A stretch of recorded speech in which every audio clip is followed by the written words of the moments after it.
Hey everyone, welcome to my channel. If you like easy, helpful videos like this, go ahead and subscribe. I keep things simple and useful. Let's get started. Resetting your ghost control gate opener is a quick process. You might need to do this if the system glitches. It is also helpful if you are moving into a new home and want a clean slate. First, open the control box on your gate. You will need your master key to unlock it. Look for the control board inside the protective housing.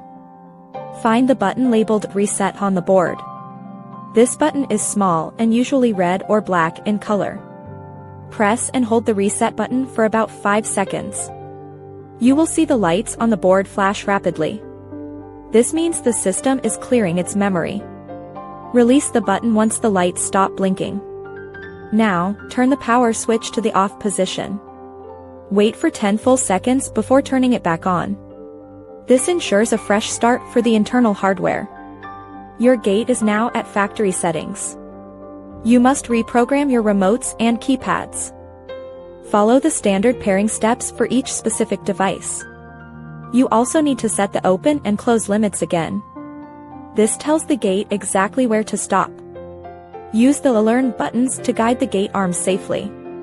Watch the gate move to ensure it stops at the right spot. Test the gate with your remote to confirm it works perfectly. If it does not move, check your battery connections. A low battery can cause major reset issues. Make sure all wires are tight and very secure. Your gate opener is now fully reset and ready for daily use in your front yard area today. Thanks for watching. Please like and subscribe.